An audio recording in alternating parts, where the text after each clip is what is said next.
So, I'm here with my co-host, George Strait. George Strait. Yeah. Welcome to the podcast, George. It's a pleasure to be here. I honestly was just going to open up the podcast, not saying anything, and seeing how long it would take you to say something. Oh, it was instant. But you started immediately. Would you like to start again? No, I have nothing I need to say. I mean, here, wait. Let's do your opening second. Okay, ready? All right.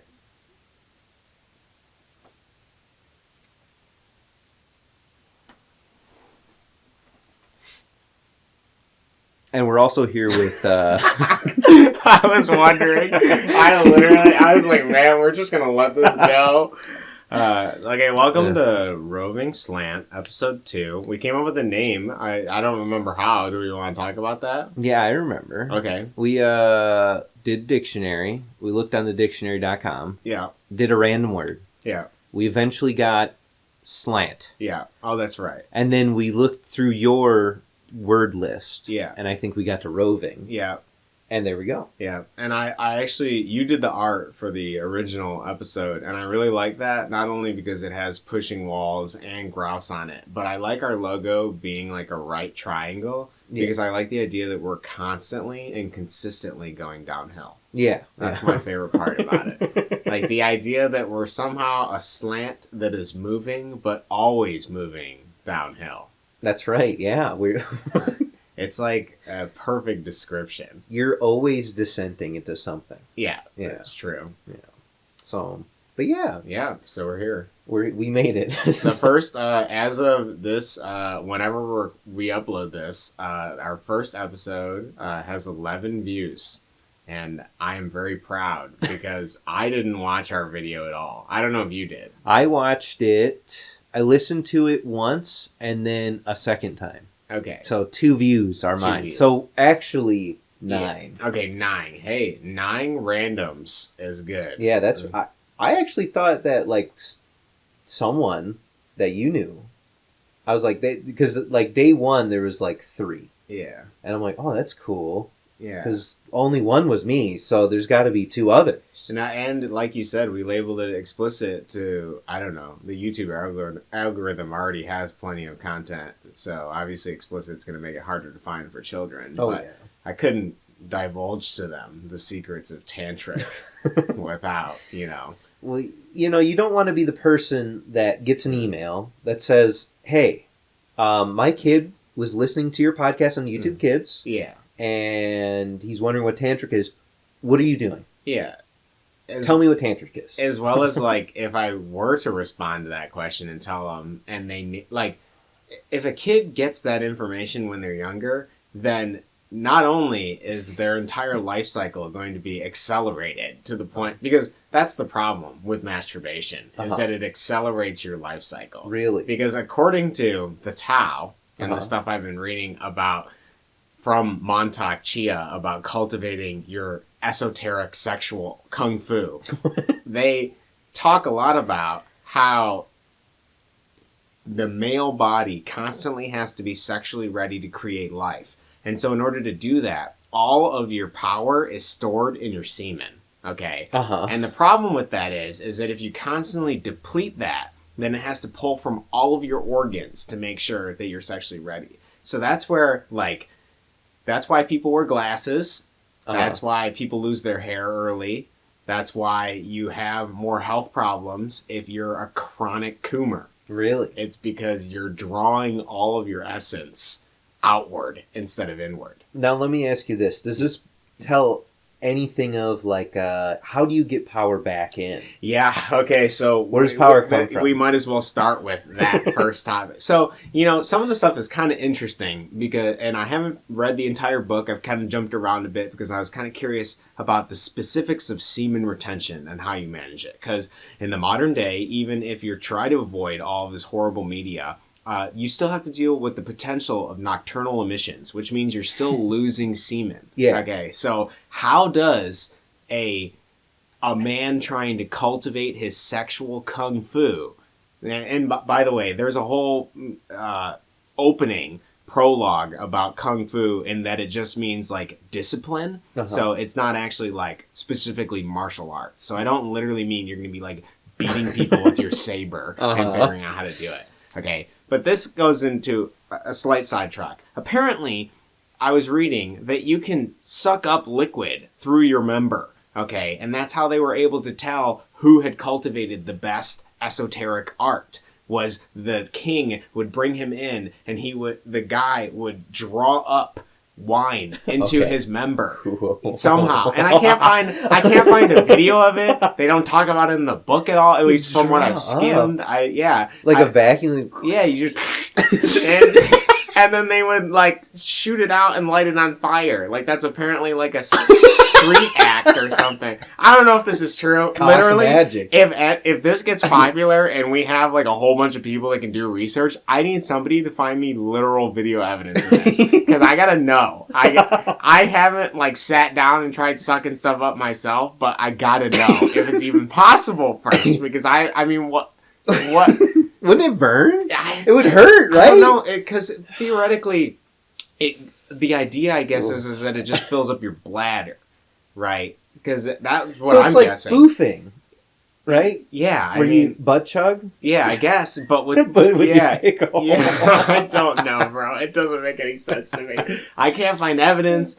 There was like a Reddit post that's saying like, guy sucks up liquid just like an elephant trunk, but the GIF's deleted, and I can't view it at all. So I don't know if it's true. All the comments seem like they're like, wow, that's crazy. But like, there's nothing anyway. And then if you try to look up like member or any like word or innuendo suggesting like the male genitalia, you don't get anything that relates to that. You get like, oh, your penis is too small.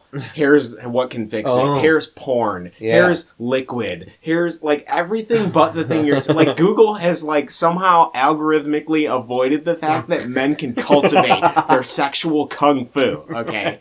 So anyway, that's Big Google doesn't want you to know. Yeah. That's the secret to Google. You know all those spam emails you're getting of like 10 secrets to please her more? Yeah, you can actually suck up her essence directly from like while you're inside of her, but they don't fucking tell you anything. They don't want you. Yeah. You know, I've been trying to navigate around saying penis for like the last 5 minutes, but then I just said the F word. So what does it matter? Yeah, it doesn't matter at all. I noticed you're dancing. Yeah. I was like, wow, he's really going deep. I was like, member. We're gonna make sure we don't get the explicit. I said it right away. Yeah, I saw. Yeah, we're done. Okay, I think it's over. Look, YouTube, it's fine. Yeah, we're swearing. We got everything out. Okay, the kid. Don't listen to this. If your kids are nearby.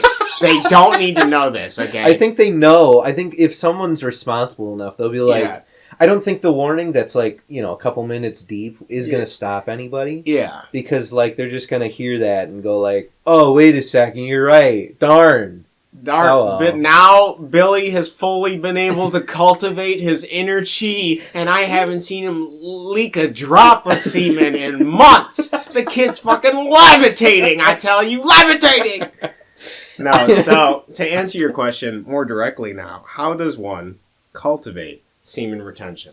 Well, so first off, there's a whole book. I haven't read the whole book, but there's 2 methods I'm going to go over. Yeah. One of them is the beginning method to train the true method, okay? So the first method is called the interlocking method, okay? Now, this suggests that you're actually having sex with a woman, but it does have the right hand cultivating path and the left hand cultivating path for those whom do not have partners. But the problem is if you cultivate those paths, women are the yin and men are the yang, I believe. So you just get an overbuildup, an overabundance of yang energy if you try to just progressively masturbate by yourself. Big yang energy. Yeah. So you don't want big yang energy. You want yin and yang. So the women give yin and the men have yang. And together, when they're copulating, there's an exchange of energies. Although the man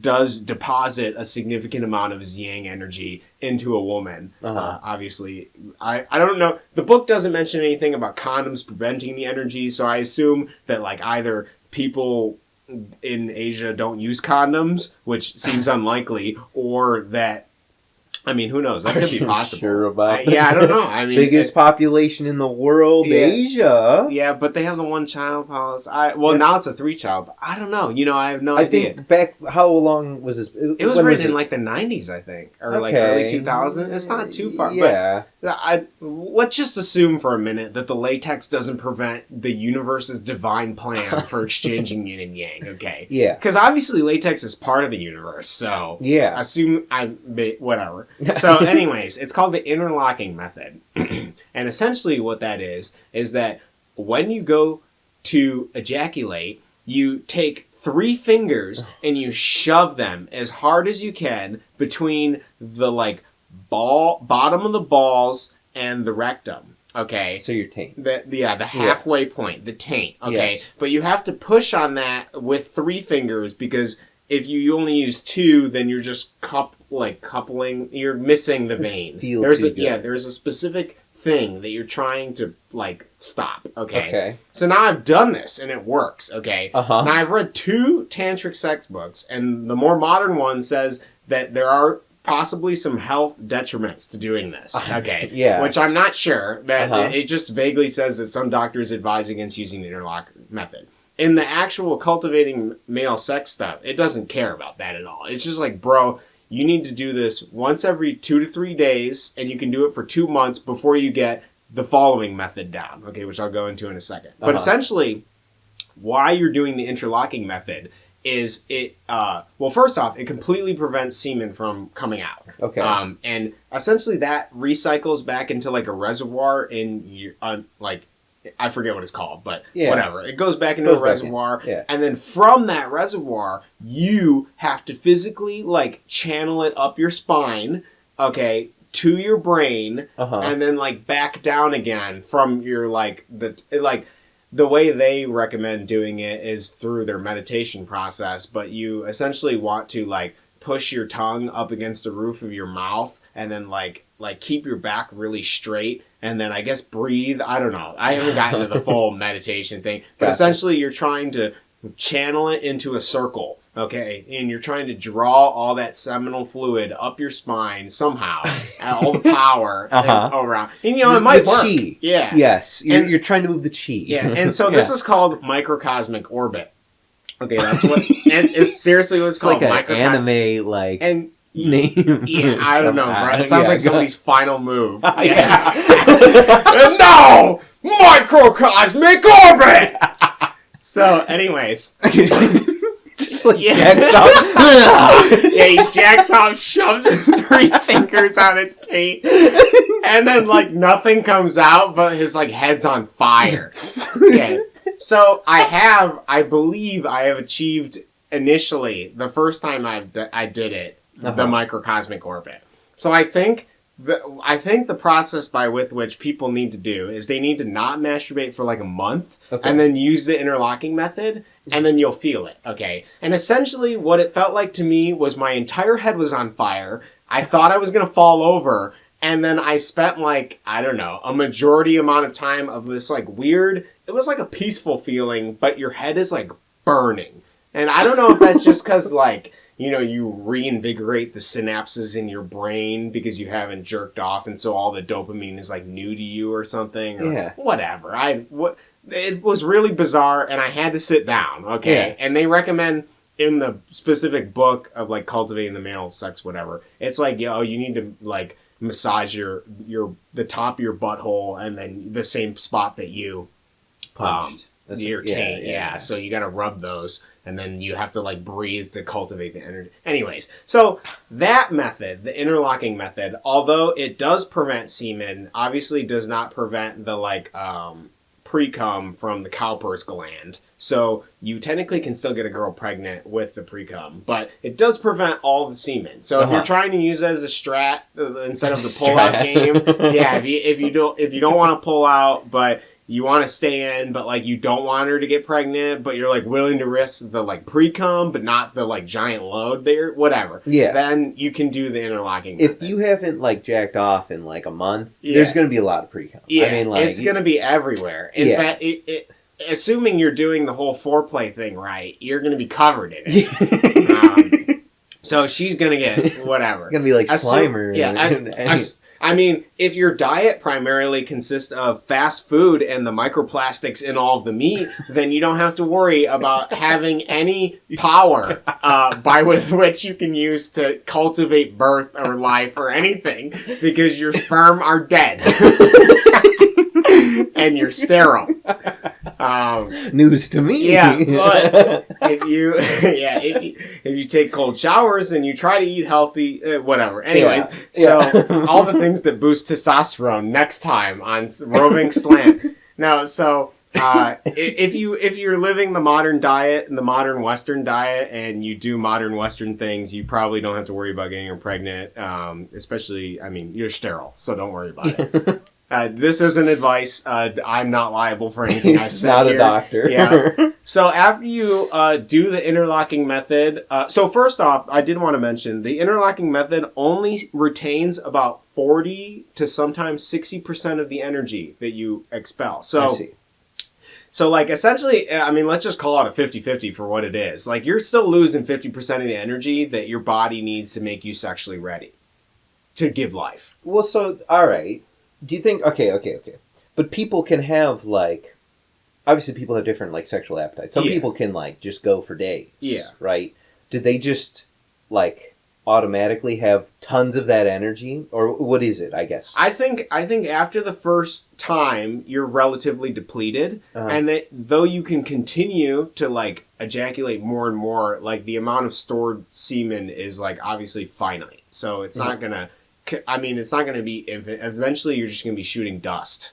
So nothing's going to come out. Yeah. Like, if you have any session, like you try to ejaculate, like, I don't know, more than... I mean, obviously, it reduces significantly every single time. But as men know. But usually after your first load, it's pretty depleted. Yeah. I would say that as far as energy goes, I mean, obviously everybody is genetically different, but that a majority of your energy will be gone through ejaculation. So this is a way that you could potentially both save some of the energy as well as try to get microcosmic orbit, if that's something you're aiming for. So microcosmic orbit, okay, so you said your head was like on fire? Yeah. Now, I feel like I've gotten, not exactly the same, but like I've done like, whenever I was meditating a lot, like in college and junk, I felt like I got close to that sometimes, where like I don't know, the only sensation was in my head, and it was like my head was warm. Like it was a computer running some pretty heavy graphics. Yeah. You know? And, not to digress into another subject or whatever, divert at all, but I have also read by a modern guru, The Power of Now by Eckhart Tolle, and he has a lot of methods for getting to the now, which I feel like is a similar... Like, I feel like as I read more and more of these religions and like weird cult text and absurd things about cultivating male energy, they all kind of point towards something specific. Like, I'm not sure exactly what it is, but I feel like I get closer every time I read something, and I do feel like they all, in general, have the same opinion. Yeah. But that feeling of, I believe it can be cultivated through meditation. Like the sitting down and trying to...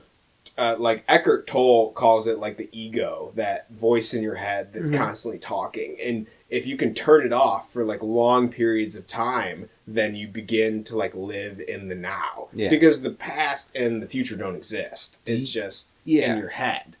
Do you feel, have you ever like gotten to that? Yeah, I have a couple times. More recently now. It feels weird. Yeah. I start noticing, like, let's just say if it were to happen to me right now, I would like look at like something around us and be like, that's really like cylindrical. Like, I don't know. You know, it's a weird... It's strange. I like the way Toll puts it, even if he is some like weird guru or whatever. I definitely think the wording that he uses to help people achieve this feeling is like more accurate for like the Western language. Like obviously everything is like he describes it as a signpost towards certain things. Like you have preconceived notions about certain words. So if you hear the word God, then immediately you have a bunch of, you know something, it all comes in your head.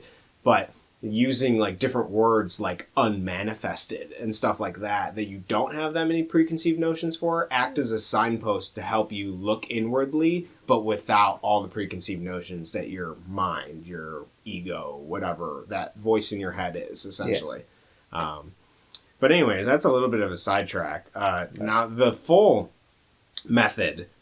So that's the beginner method. Well, so okay, that's only the first step. Yes, actually, it's not the total first step. The first step is testicle breathing, but I'm not going to go into that. So we skipped.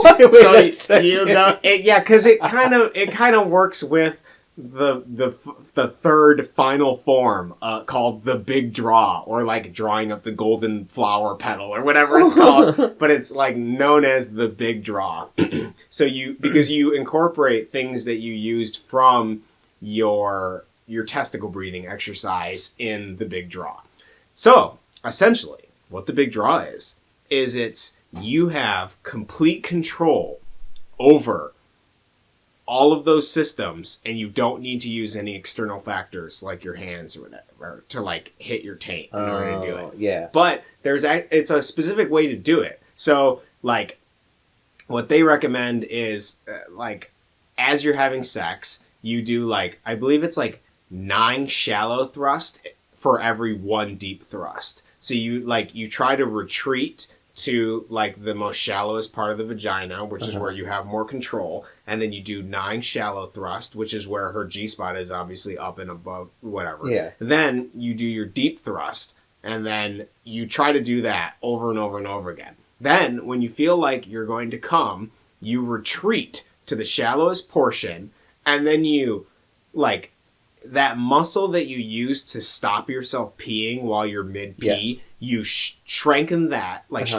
completely draw in, like you can feel it. All of it is, you have to be like right as you're about to ejaculate, but you draw everything in, then you clench your butt cheeks, and then you clench your fist, and then you stick your tongue to the top of the roof of your mouth, and then clench your teeth, and then breathe in as hard as you can with your nostrils, okay? And then you let go of everything, and then do that again. And then do it, like, 9 sets of 36 until you're flaccid. Yeah. Yeah. So, like, girls just like, yeah, so she's laying there. You're like in her. You're 9 strokes in. You're 9 strokes in, and then you're like, "Babe, I'm not gonna make it." And you know, I've been working on this myself, the right hand path, but to cultivate this and. First off, even getting your brain to recognize clenching all of these things at once is like kind of a little bit of a feat. Like, yeah. And then once you get that down, like your ass is going to be sore for days after. You're just trying this for a little bit. But essentially, if you like jerk off to like 90% or you think you're going to come, then you strengthen everything, and then you just try to do that as many times as you can until you're flaccid. Yeah. That's the goal. Complete flaccidity, whatever you want to call it. Jesus. Then you can resume sex afterwards. It's essentially what it is. The shorter the amount of time that you're using the big draw method, it basically depends on how fast you can make yourself flaccid. So the better you are at it, the quicker you can make yourself more flaccid, and then thus prevent yourself from, and you don't lose any seminal fluid that way. And by then, essentially, you'll be circulating it throughout your body because you're not only are you drawing it to prevent it from going out, but you're also trying to draw it up your spine and do the whole like recirculating method thing. Yeah. So that if you do all that process correctly, then you're not losing any energy and you're completely retaining 100% of the energy because you're never actually ejaculating. And Tantric is all about never ejaculating, essentially, because you're wasting that energy. There's a whole book for women I haven't even opened yet, but that's just part of the male book.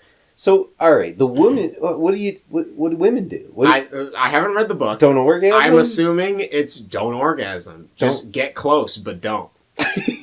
Edging. Essentially edging. Edge for the rest of your life. Essentially, the all of the Eastern philosophy, and it's kind of funny because while some of this sounds like jokey and strange, I do agree a lot with the beginning, like most of the stuff. I mean, when you read it, it reads the beginning chapters talk about energy and how Western people are constantly looking externally for satisfaction with people rather than internally. And I do agree. I think a lot of Western thought is looking externally towards commodities, materialism, other people. Me happy. Yeah, and like all of this stuff. So that definitely rings true. And I fully believe that, I mean, if you don't masturbate for 7 days, you're going to have way more energy than somebody that just immediately masturbates every day of their life because they're constantly trying to recoup that energy to be sexually ready. So, and you know, it's not like scientific inherently, but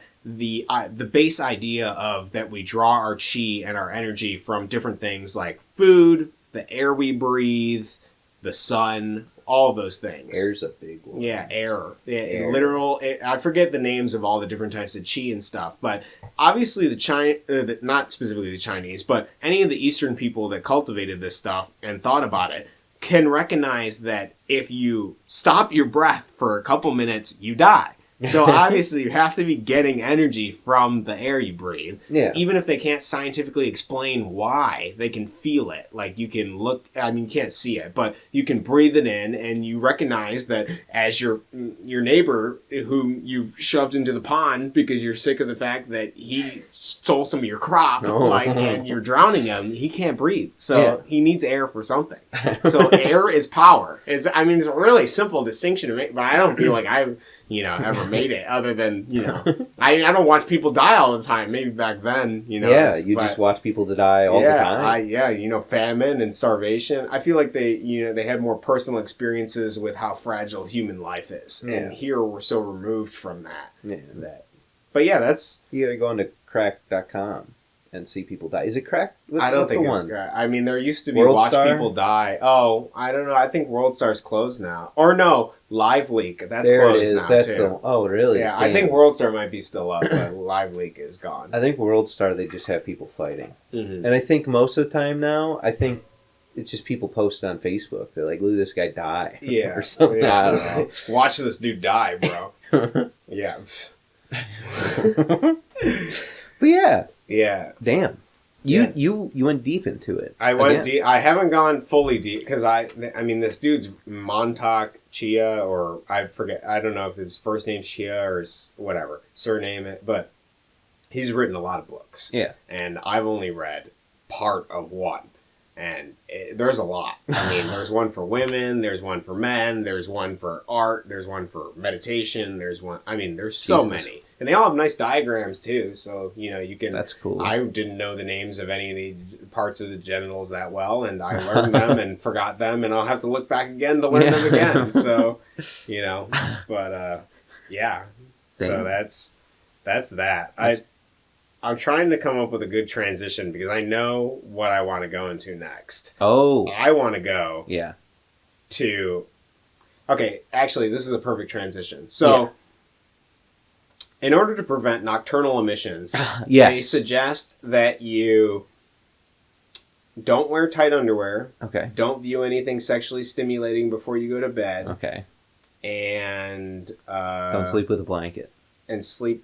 actually sleep on your back was the third one. Really? Yeah. Those are the ways to prevent nocturnal emissions. I mean, you're obviously... It's going to take a bit of work. You're not going to be like Gandhi, where you only had, 2... wet dreams in your entire life, and which he claims, from what I've read, that those 2 wet dreams were when he made his worst political decisions ever. That's how he. But whatever the case, if you're not worried about nocturnal emissions, there's another thing that you could potentially be worried about. And that is night terrors that make you destroy things. Oh, wow. Yeah. You really wanted to get into that, huh? Yeah, I did. I was trying to get there. All right. So basically... So my co-host. Yes. George Gregorio. Mm-hmm. Everybody's George today. Yeah, I like George. George is a good name. It is. It's a pretty good one. It's a religious name, right? Is it? Maybe. George? There's just an English name? George. I think it's just English. I could be completely wrong. I don't actually know any of that. So we're horrible religious. Yeah, we're horrible on our religious knowledge. We gotta do some reps, bro. I'm gonna have to read the Bible. We're gonna have to do some Bible reps. Yeah. Just, after this, we're gonna read a chapter of the Bible. Well, yeah. We'll cover it a month from now. We're gonna. How about this? We both read it. We find our favorite passages, and then we'll tell each other. Let's do that. Okay. I won't remember. Anyway. Okay. Anyways. All right. So basically, what we want to talk about here is the fact that I punched a lamp in a hotel room, clean off of the wall, destroying it completely, and then getting charged $300. So basically, I was having a nightmare. Okay. I was having a terrible nightmare that I was sleeping in the back of a Model T. Okay. In a shady area in a city. Okay. And this is when I didn't realize it was a nightmare, but I was like, oh man, I'm in my Model T. This is great. And then I see a hand reach through the window and grab something of mine. I didn't know what, but as soon as I saw that hand, I'm like, no, that's not happening. I just launched. I punched as hard as I possibly could towards that hand, and it happened to be in the position of a lamp. Wow. So you had a dream where... So this is a lot to unpack. Yes. So I know it's... I mean, you summed it up relatively quickly. Yes. But let's try to interpret this dream. Yeah. Okay. So you had a dream where you're in an outdated car. A car that doesn't exist anymore. Specifically a Model T. I remember it being the back seat of my own Model T. Yeah. It's not that it's not on the road. Yeah. It's not in commission, as you will. Mm-hmm. So there's something about it being antiquated that's like strange. Like you in your mind, your subconscious could accept that you're in this car that no longer is on the road. Yes. Okay. Then you defended. Like maybe if you want to be spiritual about this, maybe this is a representation of avarice. Okay. The sin of avarice. Maybe you, in your day-to-day life, value materialism too much. That's what I was just about to actually say, because you said it earlier, right? That us as Western folk, we value things, right? So I value that thing that was stolen from me, which I don't even know what it was. It was a black... It didn't matter what it was. Yes. Because you care so much about things, regardless of what they are. Yeah. Material things. You just know it was something somebody could grab. Yes. And you needed to prevent that. This is actually interesting, right? Because I recently also purchased a new car. Okay. Now, my current car is currently dying, right? And I could continue to just fix it as I have been, but I'm getting tired of it. And I'm kind of at the point where I'm like, oh, I've been working for so many years now. I deserve a new car, and it'd be cool to have a new car and all that stuff. But in reality, I don't need any of that junk. Yeah, it's almost like your brain hyperbolized the fact that your car was old and extrapolated it into the Model T. Like, it's a Ford. Yeah, like, oh my goodness, your car is so old that it's like a Model T, and you're replacing it. If you know which place I was working at, that makes more sense. That's true. Yeah. So, like, this, and honestly, this is, there's an ultimate irony in this. Both the dream and our interpretation of your dream. Because not only were you trying to protect something materialistically with all of these pent-up feelings that you're not dealing with about getting rid of a car, which you have feelings for, as is, it's something you spent a lot of time in.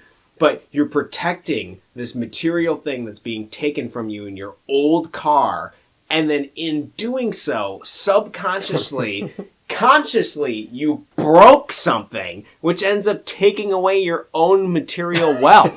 Okay? Yeah. Like, in a way, the hand did steal something. It pilfered $300 from your pocket, just whoop, gone. It's all gone now. And you had to deal with waking up, and I'm sure your hand hurt at least a little bit. You know what's funny? Because I hit the shade, right? I think that cushioned it. I did shatter both light bulbs. Oh my goodness. And it was a metal rod that was held on by 3 screws. The screws weren't that big, so it wasn't like super hard. But no, the thing that hurt for the next 2 days was my arm. Oh my! Like goodness. I threw that. You used everything in your unconscious force to prevent something from being taken from you, and you still spent $300 doing it. The worst part, well, even worse, right?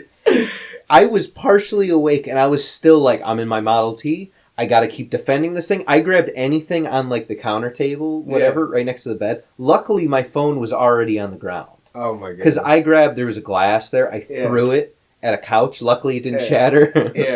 There was alarm clock on there too that I like freaking whipped, but it just flopped on the floor. Wow. So there was water. So it was like fury and rage. Oh, so wait, you had a cup of water that you dropped too? Yeah. This is the glass. I just like whipped it. Goodness. Yeah. So no, it was pretty bad. So not to make this a racial thing. Okay. But what color was the hand? It was it was at night, right? The hand was like midnight black, like it was like a ghost hand. Okay, it was like a ghost hand. Yeah, it was like because we got to talk about video games. Yeah. In video game, like in original like Pokemon. Yeah.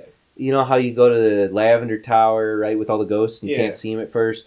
It was as if a hand came from that kind of thing. So it's like crunchy black. Oh, right? Okay. So it's like TV static, but all black. Wow. Yeah. Okay. Yeah, see, I was trying to tie some sort of like racial oppression or something. We talked about this on the first episode. Yeah. There's already a video. No throwing it back. We already got there. Okay. It's not some genetic thing that he's predisposed to hate specific minorities because of this. Okay, whatever. I'm just trying to find a link. Just trying to figure out the game. Just trying to figure it out. Just trying to figure it out. Hello. I am one of the hosts of Roving Slant, and we both mutually agreed that this section was terrible, ill-informed, and unentertaining. So instead, I'm going to replace it with some improvisational music. Or rather, things that are stuck in my head I can't get rid of.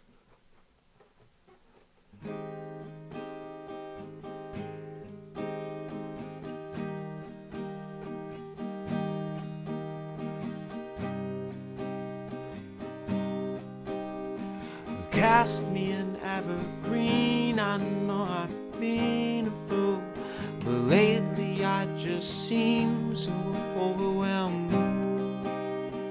And call it what you will, I've had my fill of all this noise, and I'm sick of this old voice in my head. My ego's got a price to pay. I seldom think it'll find a way to leave, and I can't take. No, I've been stunned and dazed up in my room, trying to find a way through. No, I can't take. No, I've been stunned and dazed up in my room, trying to find a way through.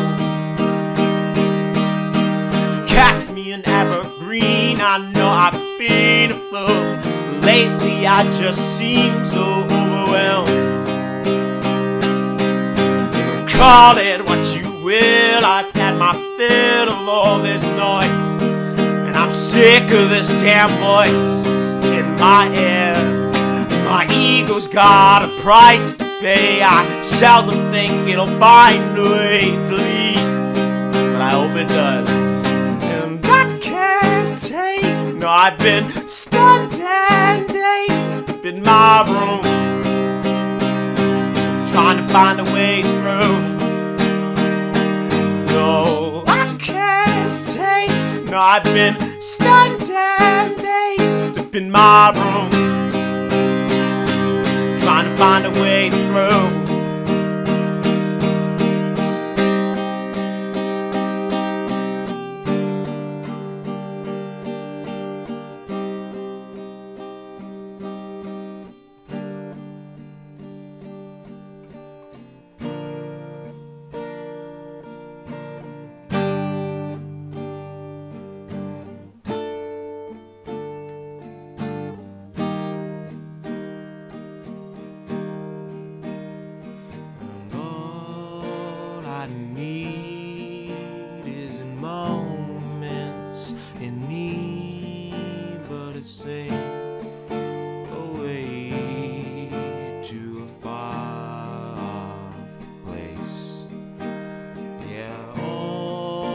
I need is a moments in me. When reason clouds my mind, where's the peace in time?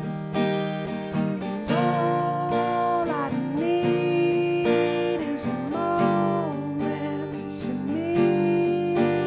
You rose away. I'll be here when you play.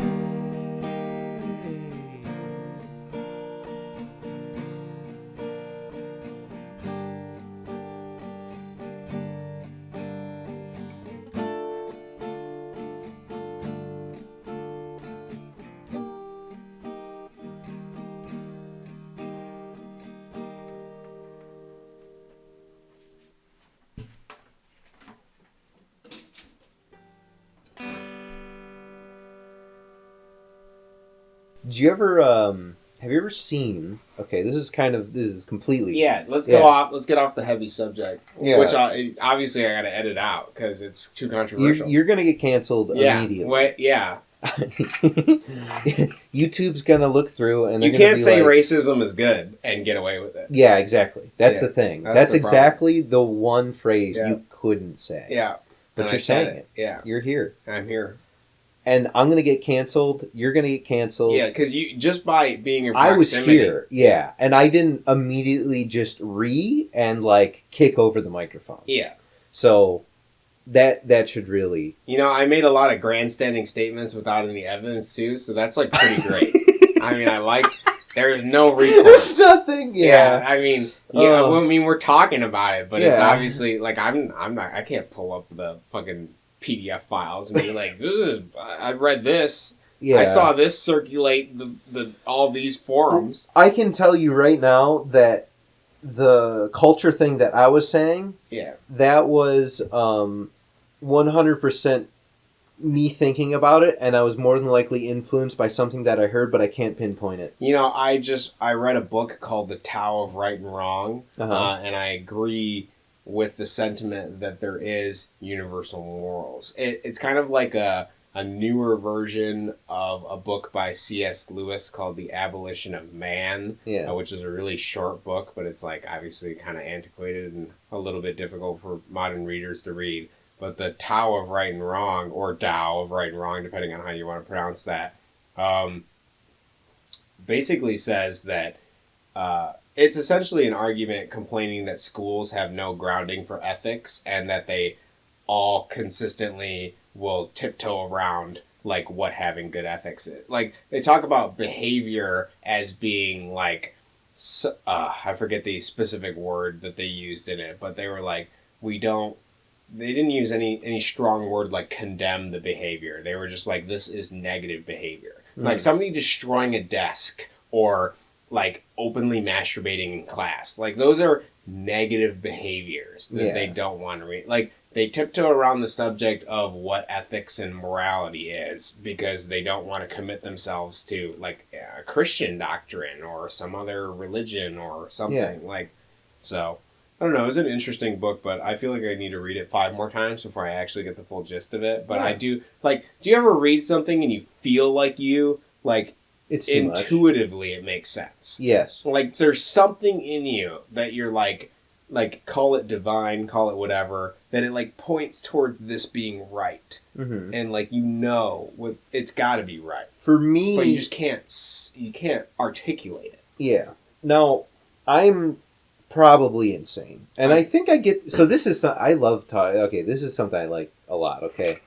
Talking about like genetic stuff and stuff getting passed down in weird ways. So like my dad, I find this out like whenever I'm like older in life and stuff, but like I'm very like flip-flop whatever sided. If somebody argues something and like I feel like it, I'll usually go like, on the contrary, let me be the other side. Yeah, the devil's advocate. Yes. And so I found now that my dad, my mom has a political view, let's say, okay? I, being the devil's advocate, bring it up and go like, allow me to devil's advocate this. Then my dad, devil's advocate, my devil's advocate. And I thought he was just on her side, but actually he's just been neutral the whole time and hasn't really cared. Well, I wonder if that's a learned behavior or a genetic. It could be both. More than likely, I would say it's learned. Personally. That's interesting. I don't think a lot of, like, I think there's certain genetic things, like how your brain works. So maybe. I think that how your brain works and how you think is partially the way you learn, like, the way you learn things whenever you're growing up. And part of it is, you know, how your parents think. You know, I see a lot of myself in my parents because I look and I go like, my mom pretty much is happy doing anything as long as she's, like, busy and stuff. And I feel the same way fairly often. So that makes sense, you know, and yeah, well, all kinds of junk like that. That makes sense. I mean, you are part of both of them. So the idea that you have their brain makeup in some way, that, you know. It's weirdly calming to me, actually, too, is the fact that I'm a piece of two people put together and that I don't know, why is that calming? Why is that something that I think about and I go like, oh, yeah, that's good? Maybe because the idea of being, maybe your soul resonates with the idea that you are a product of two people who copulated, and those two people are your parents.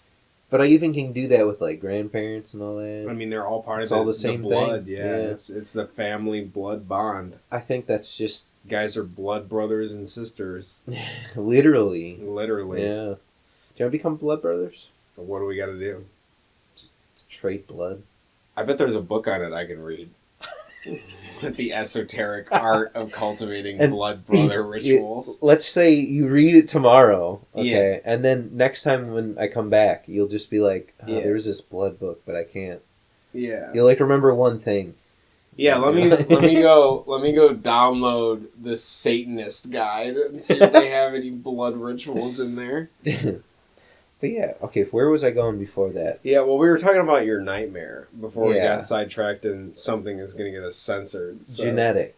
Yeah. My grandma sleepwalks and has sleep paralysis. So does most of my uncles on my dad's side. So that's where I get it. I know that's where I get it from. So, like, let's consider for a moment that when you're asleep, you're in the spiritual realm. Yeah. What if your whole family is a long line of people that in the spiritual realm, they fight evil?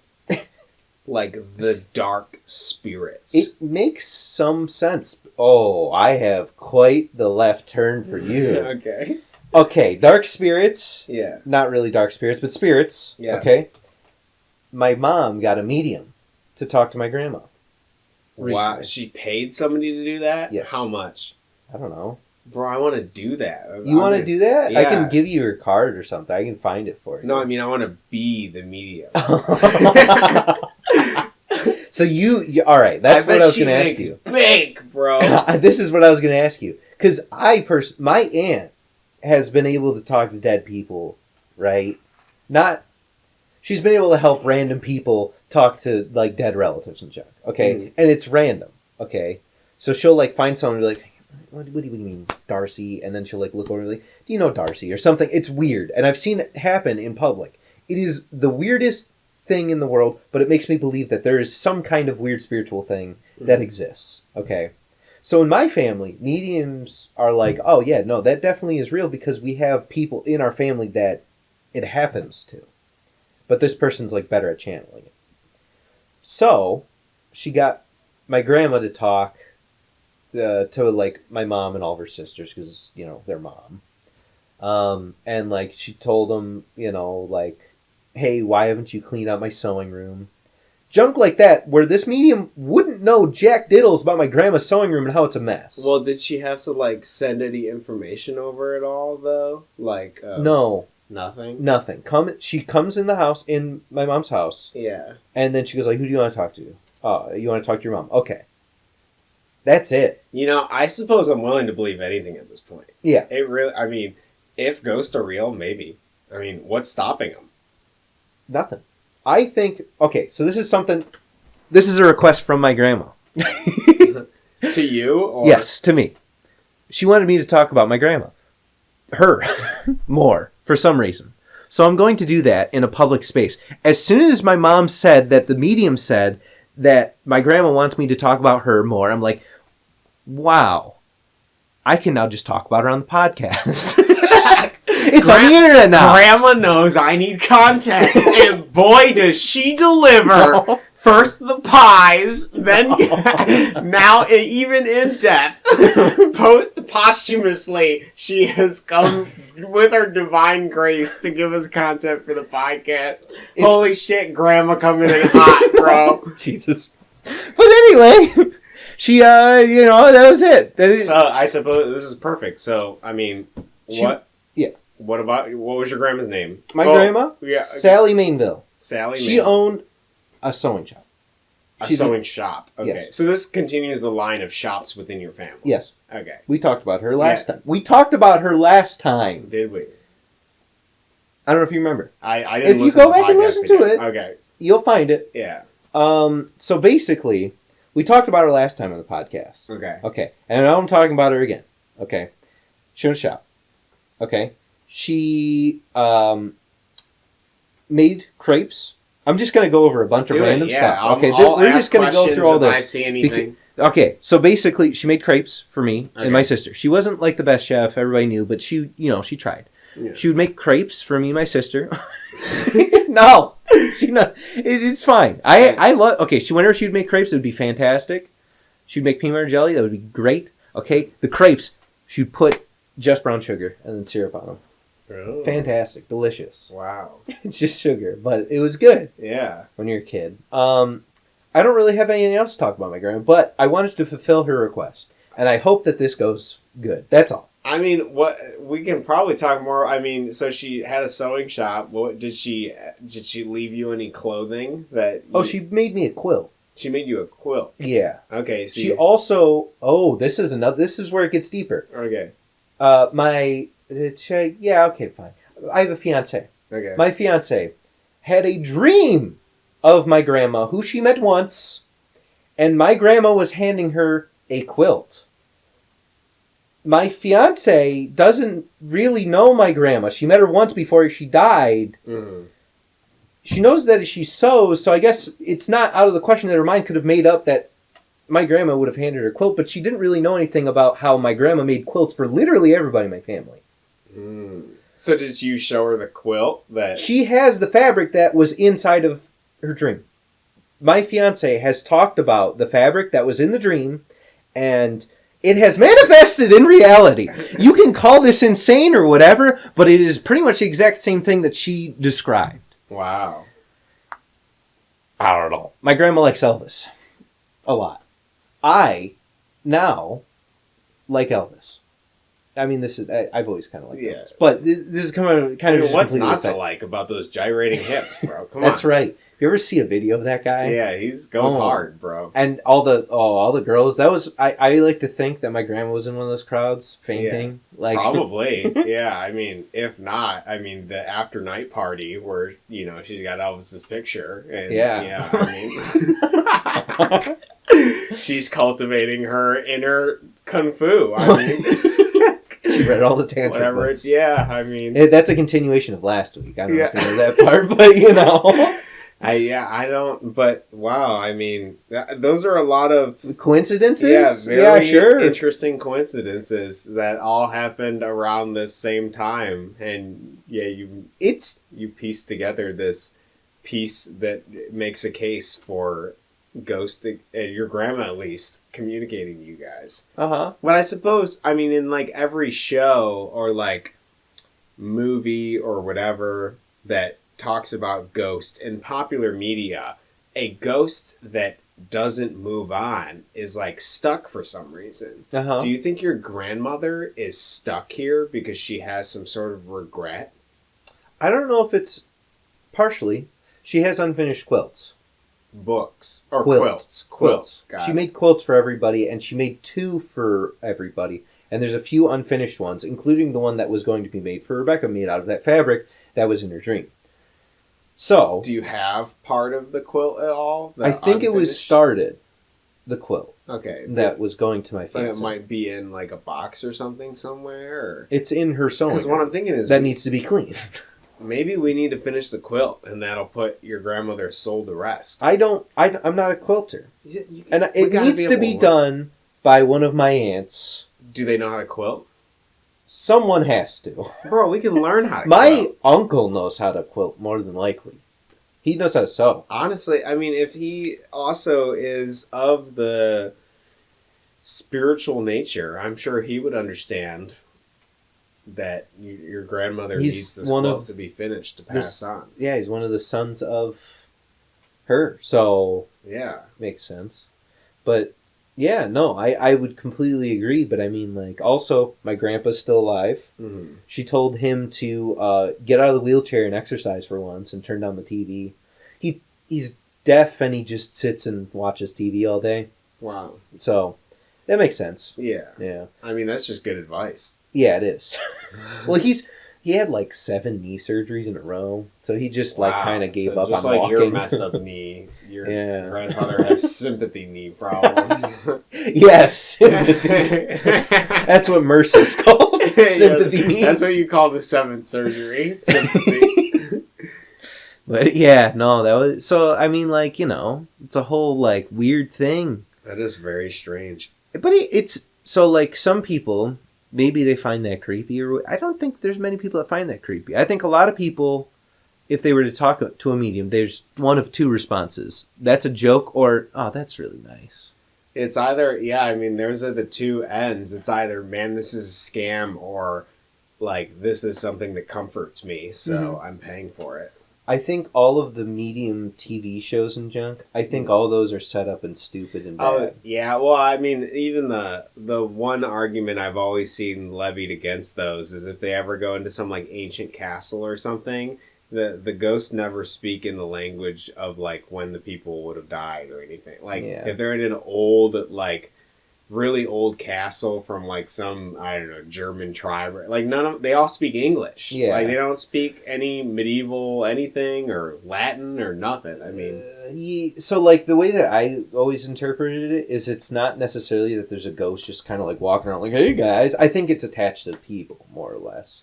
I think that an essence of me and all of my mom, you know, the people that my grandma affected, right, in raising and whatever, has somewhat of an aura of my grandma around them that can be cultivated somehow through brain. I don't know. But that's the way I always kind of imagined it. It's not necessarily that there's a ghost walking around. It's that there's a person that the ghost is attached to, or people that the ghost is attached to, or the feeling of that person is still with that other person. In a way, it's almost just genetics. I'm a descendant of my grandma, so in some way, there's some part of my grandma inside of me. As well as the memories you have of your grandma. Yes. Too. And so there's a lot of things that, like, I don't know how magic can just, like, cultivate that and go like, ah, yes, we can talk to your grandma now or something. Maybe if I were there, she wouldn't be able to talk to my grandma through me because I didn't have a deep enough connection. But because my mom and all of her sisters were there who all were raised by said grandma, that the medium had an easy time kind of talking. You know what I mean? So it's kind of weird. Wow, that is awfully strange. I mean, I'm not going to knock it because, I mean, if they felt like they got their money's worth out of it, I say it's more power to them, right? I mean, that's the crazy part is what she said, right? How does she know that my grandma A sews, B has a sewing room filled with garbage that's been filled with garbage for like 5 years? How does she know about my grandpa who just sits in a wheelchair all day? Now, to play devil's advocate for a moment, I suppose my initial like skepticism is that she could have looked at the room, she could have asked to have been seen like where all of like, I mean, if she was like, hey, I need an object from your grandmother that's like really strong, then that's like a pretty good shoe-in for like, okay, I go to grandma's room and then you go in there and grab something and then the medium's like, is this her room? Like, I mean, it was in my mom's house, so it wasn't my grandma's house. Okay. I don't know. I was just trying to think of ways. Yeah. Or like maybe when you call the medium and she's like, okay, I need to know some information about your grandmother in order to like link up to her to make sure I don't get some other old bag. This is how I think this is how my mom would have called, right? Yeah. She would have called the medium, been like, yeah, no, me and my sisters want to get together and see if we can talk to my grandma. Yeah. Or my mom, right? So I think that's as far as she would have been like, okay, what's the day? Blah, I suppose you got to ask your mom. Yeah, we can. I can have my mom come into the podcast. Honestly. Yeah, I mean, what is she doing, bro? She's sleeping. Okay. Yeah, probably pretty 8? Soon. It's 9:30. At 9:30? Yeah. Okay, well, maybe we'll just call her up next time. Yeah. And get the full story. The full story. I mean, that's my only initial skepticism. I mean, if it works, good, go for it. Yeah. Whatever. I mean, I'm trying to do moral grandstanding arguments about moral relativism that I'm not even fully, smart enough about to even tell. I don't think anybody could be smart enough about it. Yeah, I don't think there is a way I don't even know if I understand philosophy enough to talk about it. I feel that there's a specific way these things are, and they might be right, and I'm going to strawman them until they're right. Yeah. I'm just going to gaslight you into making you racist. Yeah. So you wanted to say something about the Chinese? I love China. You were talking... China #1. This was different in the car earlier when we were driving here. I've always loved China. Ah. I have no problem with China. That's not what you said. China #1. Anyway, so the reason why... That was the first thing on my list. Yeah. I made a list. Yeah. Would you like to know what else is on the list? Yeah, what else is on your list? The second one is bring Indian snacks. Oh, yeah, we got to eat on the podcast. All right, so this is eating number 2. So wait, actually, let me go over what we have here. We have some Indian, not Indian as in American Indian. Native. Hindu Indian. Yes, we're talking... The great continent. Oh, not continent. Of India. Yeah, the country of India. Yes. I'm retarded. I went to a authentic store in the States to get Indian food. Okay. Now, I got 2 different snack mixes. It's kind of like a Chex Mix. Okay. If you look up Haldiram's, that is Haldirams.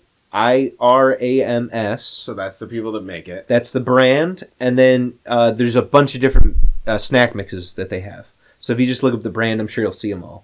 But so this one, I have a spicy one, and I guess it's supposed to be like sweet and a little bit sour, I was told by someone who can speak the language. So which one would you like to try first? Well, let's try the one you got in your hand first. This is the spicy one. Okay, so my initial impression is that it says spicy snacks, a mixture of split chickpeas, peanuts, and sun-dried potato chips. Those are all things I like. 35 grams is 190 calories, so that's nuts for 28 grams are usually about 160 calories. So yeah, it's pretty similar, and it's got chickpeas in it, which are also pretty good. Yeah. So and they're nutrient good.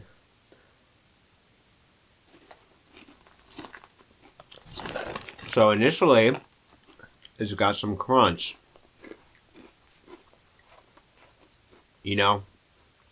It kind of just does taste like an Indian version of a Chex Mix. Mm-hmm.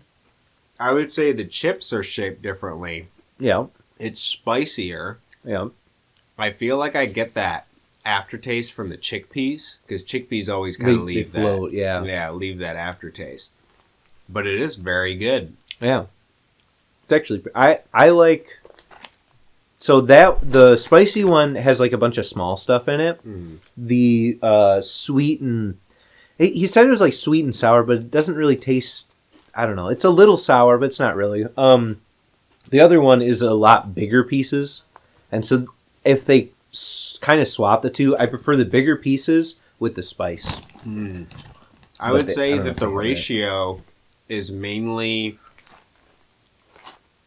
a lot of chickpeas and sun-dried potato chips. Yeah. The peanuts are more sparse. Yes. But they give that extra peanutty flavor to it. I have a feeling if we shake the bag and flip it upside down, if you were to open it from the bottom right now, you get more peanuts. Because everything's so small, I think it doesn't really sit well. So you'd have a bunch of peanuts at the bottom. That's true. They might slide down. Yeah. So what would you rate that? Honestly, I'd eat this normally. I really like the spice, too. I'd probably say a 10 out of 10. It's kind of nice. Oh, really? Yeah, it's really good. Damn. I like that a lot. I'm going to have to buy that. So that one is the Navrattan, not Navrattan. Yeah, I like the taste. I like the ingredients. I mean, it's got no soy. Yeah, I was glad to see that there wasn't any soy or like anything really bad. It was just kind of like, oh. I mean, it's got your peanuts. It's got your chickpeas. Chickpeas aren't horrible. I mean, it's got vitamins. Something. Yeah. So this one is the sweet and sour. It's KHATTAMEETHA. Wow. You want to try pronouncing that one as well as the last one? The Kata Meta. Mm-hmm. Metha? Something like that. That's my best. And then the other one I would call it Navrattan. Navrattan?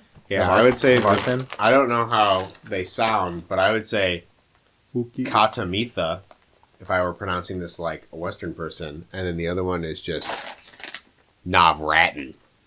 Yeah, but that's obviously not Navrattan. The Roman version of I mean, who knows? Okay, is there anything else you want to leave with this one? So this one, I mean, there's nothing else. I've already described it. It's supposed to be sweet and sour, is what I was told it kind of is supposed to taste like. So the only difference is that it has chickpea flour noodles, rice flakes, green peas, and peanuts. Yeah, those little pieces. So the spicy one has a bunch of little pieces. This one has less. And all the pieces seem to be bigger.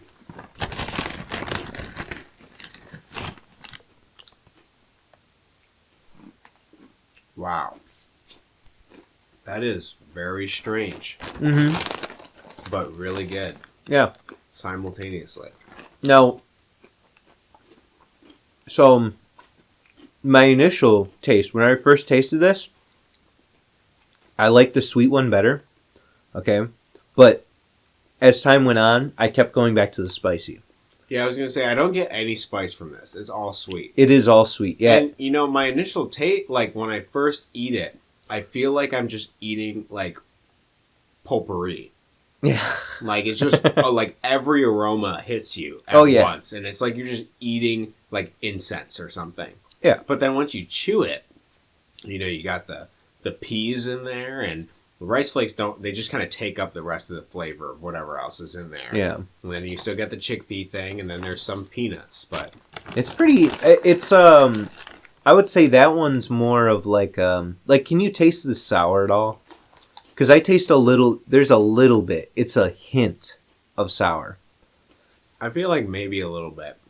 There's something in there that has like a tinge of it, and sometimes you get more, sometimes you get less. Yeah, depending on how much you're eating. Mm-hmm.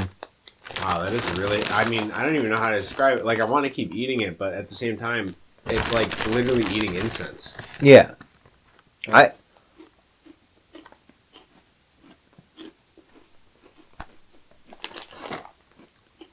got the same calorie information, too. I mean... Yeah.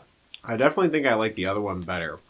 But this is strange and still good.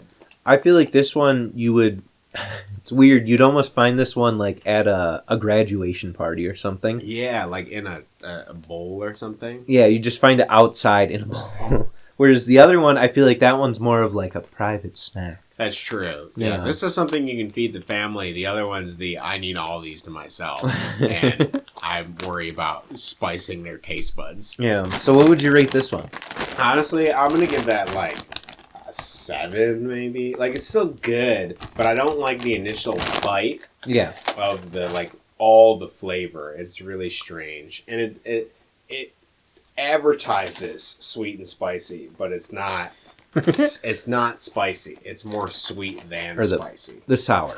Yeah, well, it says on the bag sweet and spicy. Does it really? Yeah. Okay, because the guy that was Indian that was with literally he can't read English. That's his problem. But yeah, he literally just was like, "Oh yeah, no, that one's supposed to be like sweet and sour." I'm like, oh, so like sweet and sour chicken.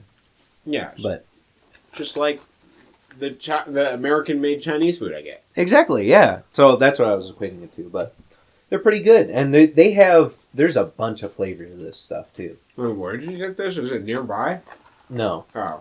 It was the same place that I had the nightmare. Oh. But there is, I guess, talking to one of the guys that I was there with, there is a place nearby here that you can get that at. I wonder if I can get it online, too. You definitely. I need a crate of this. You found your new snack mix of choice. Well, it's perfect because, I mean, granted, it is still potato chips, but I eat a bunch of nuts. But the problem is if you eat too many nuts and you eat too much protein, when your kidneys work in overdrive, and then, like, you feel thirsty the entire day. So I need a way I can eat peanuts, but without just eating single peanuts, like as I do. So, I mean, mixing it with all this extra stuff isn't totally unhealthy, but also, you know, it's a way to facilitate my eating of peanuts. Yeah. Now, I don't know. Because, like, chickpeas are good for you, like, by themselves, I would say. I think typically they are. I don't know if frying them, because they're fried, I don't know if it takes out the good stuff, or if it's still like, oh yeah, that's pretty good. That's true, because it only says sun-dried potatoes, but obviously this could just destroy all the vitamins and stuff if they cook it really hot or whatever they do. I mean, it doesn't seem like there's that much in the back of the bag here, but I don't know, man. It doesn't seem like it's that horrible. Yeah, I mean, like, what, 1 cup is 190? Yeah. Yeah. I mean, that's a lot. I mean, we're just eating fingerfuls of this, and it's already spicy as hell. So the issue that I have with that one, just because everything, it's little chunks. If they were bigger chunks, I think I would like that one a lot better. What about if we just took this, yeah, and poured it in a bowl, and then mixed it with bigger stuff? I think all the little stuff would still be there, just be at the bottom. Yeah, well, like, what if we just added peanuts and stuff to it? Like, more peanuts. I would like more peanuts, yeah. I would like more peanuts. What else would be good in there? I think that's all you need, really. If you add more peanuts to that, you're good. You know, this is probably a really horrible topic to talk about on a podcast, because we're just sitting here eating. Yeah. But I really enjoyed the fact that you brought these in. Yeah. And I'm going to make sure I buy some of those. I will, we'll put it in the picture. Yeah, I'll try to, yeah. While I'm listening to it. Or wait, no, I have to do this beforehand. So I'll try to remember to put this in the picture. Yeah. If not, I'll add it. Yeah, just Photoshop it. Yeah, whatever. That becomes the whole thing. It's got to be an Amazon. It's got to be an Amazon. I don't believe it's got to be, yeah. Yeah, I don't think that you wouldn't. You should be able to find something. Yeah, no big deal. If not, you can go on eBay. So, I mean, is there anything else you want to talk about food-wise? Food-wise? Yeah. Oh, dude, I love food. Yeah. This is something that I was thinking about. I love food, and I feel as though it is because I grew up eating good food. I know some people who do not care for food, and they're just like, I just need substance to keep me alive. And I feel as though those people never had good food growing up, and so now, even when they're older, they have good food, they're like, well, I lived without good food for this long. It's true. They could have just, they could have lived their whole life off of Hamburger Helper and Kraft Easy mac and cheese. And they have no more semen left. Yeah. It's all dead. Honestly, that's the problem. It's the microplastics in your rigatoni pasta that you're getting, that's honestly. So, yeah. Is there any more food things that you want to talk about? That's a good question. I'm still doing my normal, consistent morning, amazing mustard greens, spinach. Have you oats. mixed it up at all? I have not. Okay. The only thing I've changed is that instead of using Lawry seasoning salt, I'm using rainbow peppercorns with allspice. That crack on it. Yeah. How do you like that? It's good. Now, when you came over and made it, do you remember I had stuff that was called Vegeta? Yeah. I did. I have not found Vegeta yet. Okay. It's a Polish. Yeah. I've been looking for it in the store. If I see it, I'm going to grab it. Yeah. But I didn't see it at all. It's hard to find. The only spice I've added besides the rainbow peppercorns recently is I intend to make lentil soup with curry powder. And I have not used curry powder at all. Yeah. But I went down to our local Asian store, and I managed to pick up like a literal pound of cumin seeds.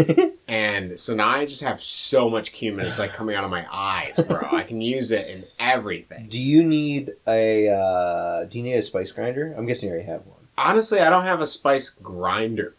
I could probably use one if you have an extra one. Yeah, but, I do. Yeah, because I repurposed this old wood grinder to grind my peppercorns, but I think the peppercorns are too strong for the wood grinder. Wow. And it just sucks.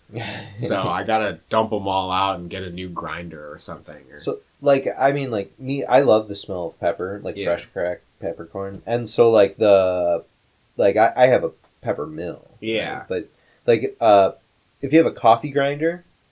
Yeah, that's a good idea, That's a really good spice mill, or whatever you want to call it. So, that's what I was just going to say. I have one just sitting in my garage. If you want dude, definitely. I could definitely use that. Yeah. Yeah. But, so this was a topic on the last one of my topics that I wanted to bring in. Yeah.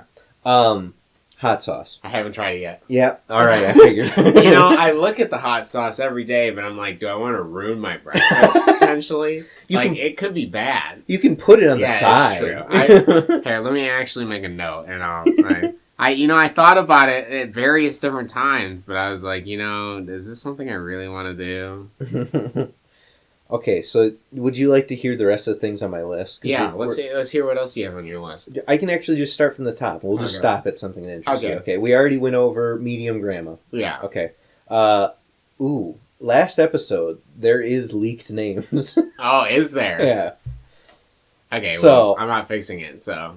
I don't think I can fix it. I guess It's already on the internet. Yeah. 11 people, somewhat. Yeah. Hey, what timestamp is it? Do you know? Well, I could probably scroll through and find it, but... Wow. I know. Was it me or you? It's you. Fuck. I said it. I ruined it. It's my own fault. You get one free one now. Yeah. I'm no longer George. Yeah, it doesn't matter. I know. I don't actually care. Yeah. I was going to bring it up. I'll cut out the racism part in this anyways. Yeah. If you want. I don't care. I didn't think it was that interesting, so I'm wondering if I should just... Yeah, it might just sound like us ranting. Yeah, and I don't feel like I know enough about it to even rant. So, yeah. If you want to... Yeah. Listen back to it. If I sound too grandstanding, I'll just mute and delete. I think the... Yeah. We'll just summarize it and say racism was good.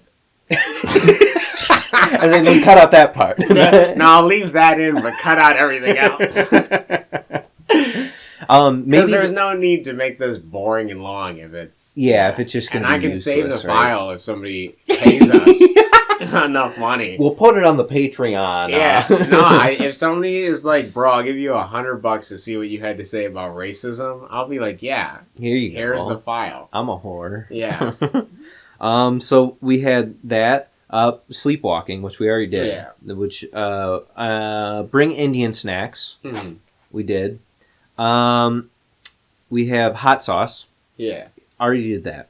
I have... all of this stuff we haven't done at all. Okay. Choose one. Insane guy telling me about spiral energy because we're always coiling and spiraling. Eating bad food counters your spiral friction. Okay, I gotta know. So...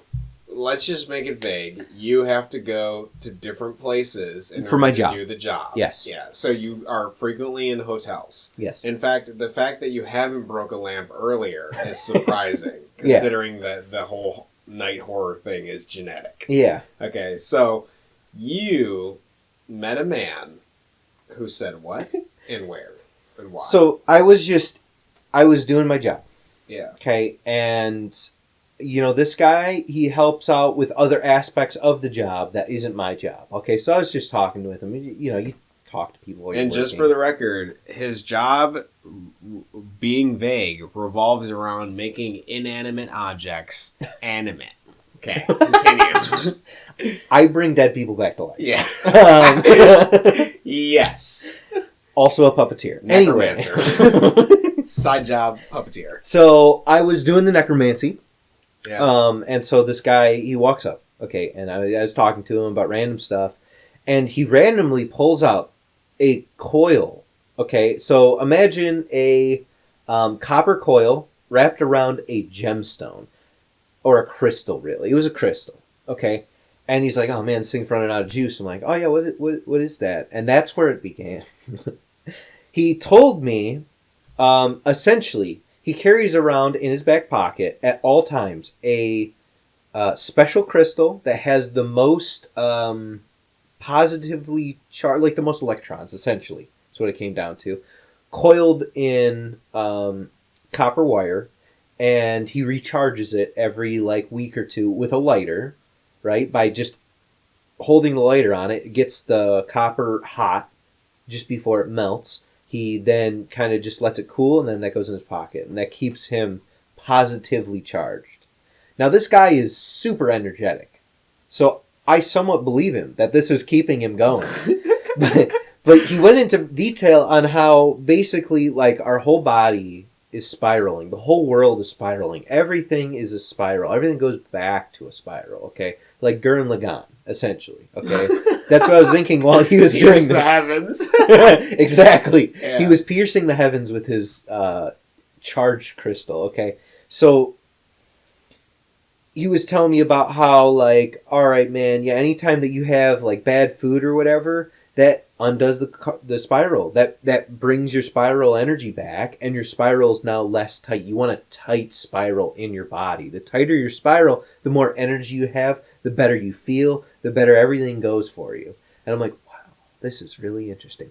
And in a way, he's right? He's eating right. He's just kind of insane with the crystal thing. Yeah, I mean... But isn't that insane anymore? We just talked about, my grandma and, I talked about the tantric stuff. Yeah. I mean, as far as all things go, it isn't really that far of a jump from everything we've been talking about. Yeah, and in reality, while I was listening to him, this is kind of crazy, because he's so energetic while talking about it. And there's so many details I missed because he talks at 40 miles per hour. Mm. He's and then the spiral energy goes up, and you got to make sure that in your head your spiral's really tight, and the whole world is a spiral, and he just keeps going on and on, right? So there's so much that I missed. Mm. And I'm sure if you looked up spiral energy in the body, I'm gonna see if I can find a primary text source for that, and I'll read it for the next podcast. Next time I see you, you're gonna pull out your crystal with the copper wire. I'm gonna show you how to light it. No, that sounds interesting and not that far fetched, but.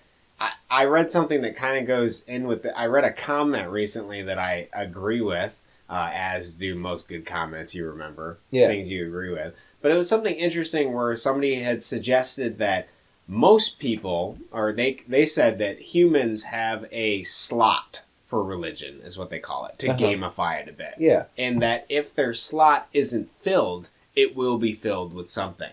And I feel like that is very true. Mm-hmm. I mean, if you don't believe in God, then you're going to be an atheist, and that is, in a sense, a form of filling the spiritual slot. And if you don't replace God as the authority in your life, you'll find a way to use science or something, or some guy that is a scientist. Yes, something. Being a Democrat or Republican. Yeah, being a Democrat or Republican. It's my life now.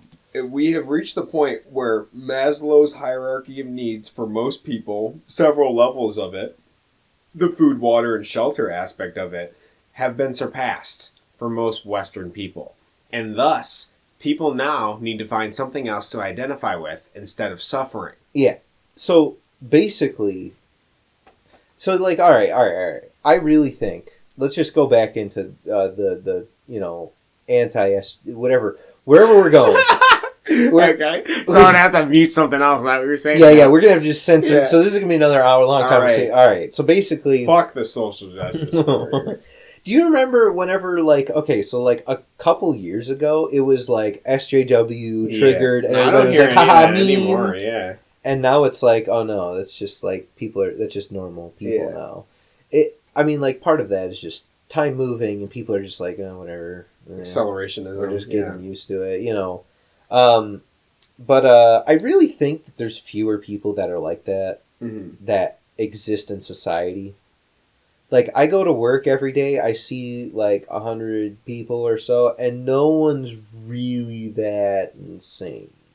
I would say that, it really depends on, you got to remember that most of the people that are, mentally unwell, it's directly like related to the fact that they use social media so much. Like they're terminally online because of whatever reason or another, whether they need contact or they're afraid of going outside and touching grass or something. Yeah.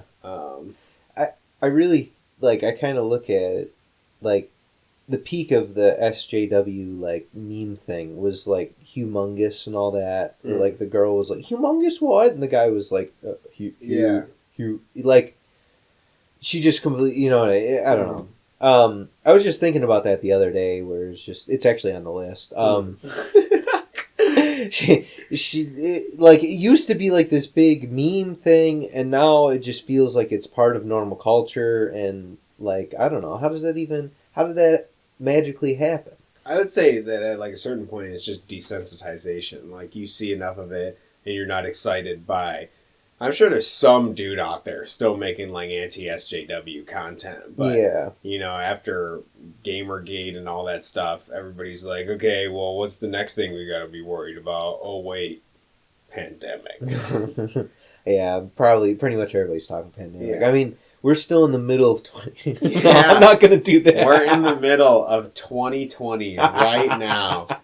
In fact, as we speak right now, we're hunkered in a bunker, living off our canned food, and the only thing supplying us with ample amounts of protein is our chickens, which we've been feeding supplements, so it's not even like antibiotic-free chicken eggs. And then we have to defend our bunker because the feeders, the useless eaters that come by to try to scavenge for food. The eaters? The people, they're hungry. The people that have been starving for months, they scrawl across the earth, crawl on their hands and feet, sniffing like a dog, and looking for that ample whiff of food that we've cooked. But we don't cook anything. We just eat it raw because we're not stupid. We're in the middle of the COVID pandemic. We have no toilet paper, so we wipe with our hands, and then we wash in this one designated bin that we have of water. I just rub it off on the chickens. We try to recirculate everything. We have a closed loop system. The chickens eat our poop. They give us the egg. We eat the egg. We eat their poop. Yeah. It's all together. It's a spiral. I have a crystal. It has copper on it. And every time I light the copper, we lose a little bit more oxygen in this bunker that we're hunkered in that has no air anywhere. I've been smelling my partner's armpits for months now. And we can't both lift and eat chicken shit for any longer. I've been wiping my right hand against my ass for far too long. Wait, you use your right hand? Yes, the same one I use when I grab the egg for the chicken. And I fight the scavengers and give them E. coli infections from punching them. I only use my left hand to pray. Yeah. It must stay clean. Yes. God is my witness. My left hand is completely clean for when I go to pray. I only roll out the prayer mat with my left hand. Oh, God. Anyway. Yeah, so... Where were we? We're in the middle of 2020 in the pandemic, and the new variant has unleashed itself, called Giga Chad Omni Mega Overlord Uberman.